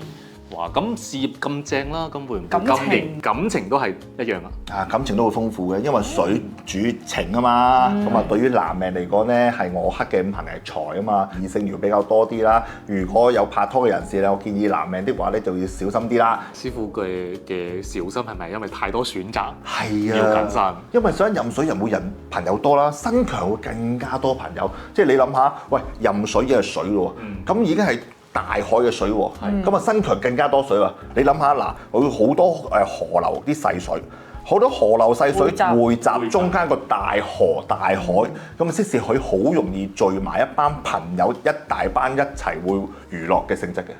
所以今年而家乙巳年，越有娛樂性質啦，使費啦、開支啦、朋友啦，所以好容易有異性緣嘅。咁我想知有啲咩建議俾到佢哋咧？注意啦，咁啊好啦，如果新旺嘅壬水人咧，喺工作上咧真係可以加把勁同埋進取多啲嘅。因為上新旺啦，有啲金嘅情況之下有行動力，將你個行動力同埋想法咧，切切實實咧係落地，成為一個成果同埋一個結果。咁令到你個事業裏邊咧更加多人賞識，同埋更加多機會。即係以前係一個打工仔嘅心態，而家咧我哋變成一個領導嘅心態、事業嘅心態。係啊，所以變得咧，如果係今年嚟講咧，多啲發揮同埋表現的話咧，佢會更加啲會有種事半功倍。努力賺錢。咁我哋講完壬水啦，咁講下我哋好期待嘅癸水啦，期待等好耐。我哋先講新約嘅癸水先啦。嗱，新約個癸水咧就比較上會失色啲嘅。因為本身佢已經係一個小嘅水，一滴嘅水，或者甚至乎係一啲細杯嘅水。咁啊，所以喺新約又冇金又少水嘅情況之下咧，佢會容易擔心、驚、受怕，同埋係會好多都唔敢做。咁嘅情況，即係畏手畏腳，畏手畏尾啊，唔係畏手有腳啊，係啊，所以變得咧今年咧，我加上今年係乙巳年啦，咁啊由我生嘅五行同埋我克嘅五行，所以變得佢會再怕多啲，同埋係嗰個緊張程度再高啲。因為個杯水已經咁少啦，你啲火仲會加啲，係啊，咁就已經乾柴啦。係 OK，係啊，你諗下，如果今年乙巳年，咁啊月係木咯喎，咁你咁少水再去生木嘅時候咧，咁佢咪付出更加多，咁佢就會更加之吃力。咁啊再遇上個巳火，巳火係陽火，咁已經係燒光咗佢咯。所以佢個焦慮同埋壓力會更加之大，咁啊，所以變咗今年新約嘅癸水人的話咧，喺事業上啊，甚至乎喺嗰個感情上咧，都會容易有煩惱。哦，咁感情上邊嘅煩惱係具體指乜嘢啊？感情嘅煩惱就係話另一半係對佢自己好唔好啊，甚至乎係可能想分手啊，甚至乎係感情上冇着落的話咧，咁啊煩有冇今年有感情嘅機會咯？咁有啲慘喎。癸水佢本身係多愁善感同埋好多嘢諗嘅一個命格，再加上佢陽命，佢更加之會有種自尋煩惱。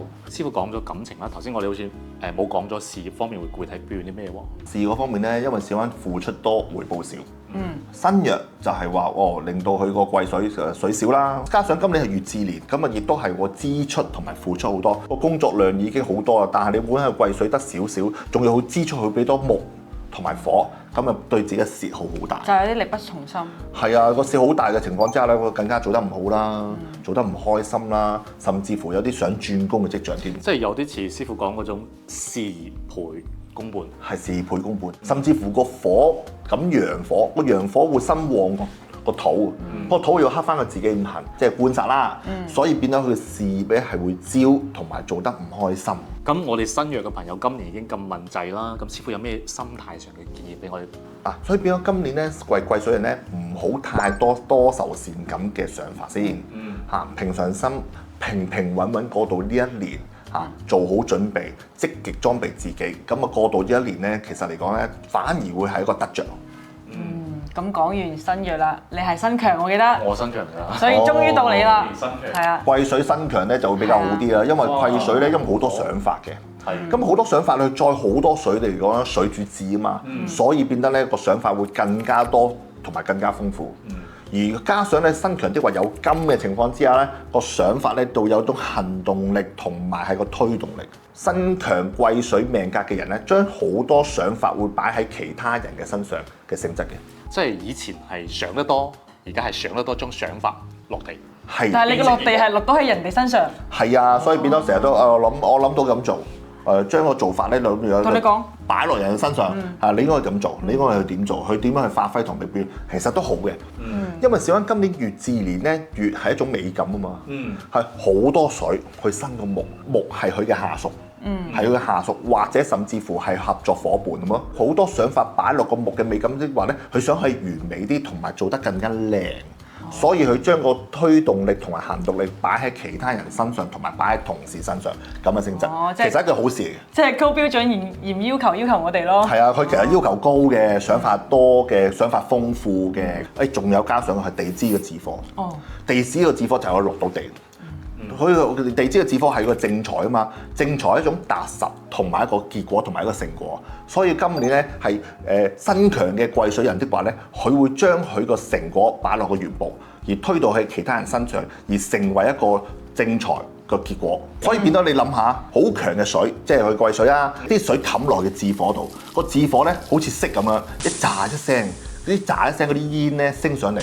咁咧就好容易得到人注目，同埋得到人欣賞。哇！呢個比喻一流啊，師傅係哇！你笑到個嘴都已經好似合唔埋咁咁成師傅貴言啦，都希望我哋新強嘅癸水可以有呢個事業發圍啦。係啊。咁我要把握佢嘅感情啦。感情就豐富啦。不過咁都好嘅，因為事關咧，佢會將佢自己嘅想法同埋係愛嘅人或者中意嘅人咧，去生落個原木度嘅。因為雖然佢個好感性同埋好豐富嘅人。但係咧，去到今時今日咧，去到食神裏邊咧，係好過傷官嘅，因為舊年係甲辰年，甲辰咧個甲咧係癸水人嘅傷官，佢其實咧個想法係可能唔穩定啊，仲想玩玩下，仲係有啲飄忽啊咁嘅，但係去到今年乙巳年咧，個食神咧有種專一喎。即係由渣男變成咗專情嘅。渣唔渣咧，我就唔可以咁講嘅，可能俾人渣，而家到少咗。所以今年咧有種專一咗，同埋係想穩定落嚟，因為字咧都會係一個正財，正財係佢個踏實嘅情況。喂，師傅你講到我咁好，咁我都要循例問下嘅，有咩建議俾到我哋？係啊，因為實際身強貴水命的話咧，水都係太多，但係咧佢都會有種自然而然不其然露出嚟，會令到大家咧都會覺得有啲唔開心啊咁樣。我建議貴水身強嘅命咧，學識呢個深藏功與名。避免過於高調引致呢個小人去妒忌。貴水身強係叻嘅，但係咧就唔好不其然咧會自然流露咧自己個功名啊同埋名利咧太過睇得太高同埋睇得太重，反而咧將個成果咧同同事一齊分享會更加之好。所以變咗同同事分享咧，同事咧會擁戴啲身旺嘅貴水，始終。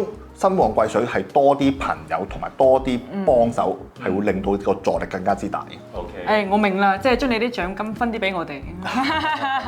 所以大家同時幫手的話咧，會做得好，大家都會開心。OK。咁我哋聽落嚟4種命格都有啲不如意嘅水命人啦。咁師傅2025年有咩化解嘅招數？我哋要分開兩個情況先啦。嗱，身強同埋身弱先啦。我先講身強先啦。身強始終水太多不論係壬水同埋癸水都係水太多。我哋需要火咧嘅五行咧係泄下去嘅。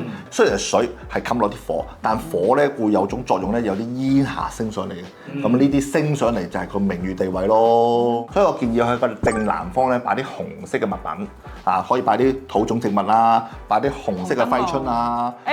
我又識啦，我又識啦，紅掌。我哋好多集都係講紅掌啦，或者擺啲紅色嘅枯筍啊，令到身旺嘅水命人咧個五行裏邊咧都會有種消長嘅作用嘅。OK，好，咁我哋身弱咧，身弱咧就要扶身啊，咁啊一定要水啦，咁啊除咗水之外咧，我都要金都比較好啲，因為金係會生水嘅。我哋喺個正西方啦，西方咧今年咧係屬於文昌位，咁啊屬於文譽，屬於文昌地位身份會可以有咗提升嘅作用嘅，所以我建議咧喺西位裏邊咧種4支水種富貴竹。呢個我識，水種富貴竹我知道呢個。係啊，水種植物。經常出現，經常係啊，因為想文昌係屬於死啊嘛，所以4支富貴竹加上水，水係嗰個身弱嘅水命人係會幫翻自己個五行物嘅。咁各位水命嘅觀眾咧就收貨啦。係啦，當然啦，如果各位觀眾希望改善自己嘅運程咧，都可以添加我哋嘅 WhatsApp，揾我哋嘅師傅俾一個專屬嘅定製方俾你。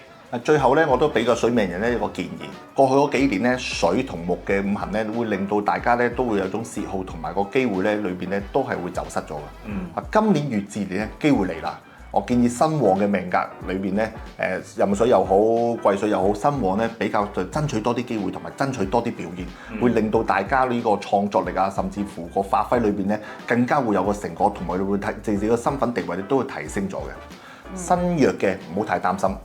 因為事關咧都係一個歷練同埋一個係磨練嘅機會嘅。最後我都俾水命人有一句説話：食傷為勞，財星為光，腳踏實地，未來可期。係啦，如果中意我哋嘅頻道咧，記得 follow 翻我哋喎。我哋下期再見啦，拜拜。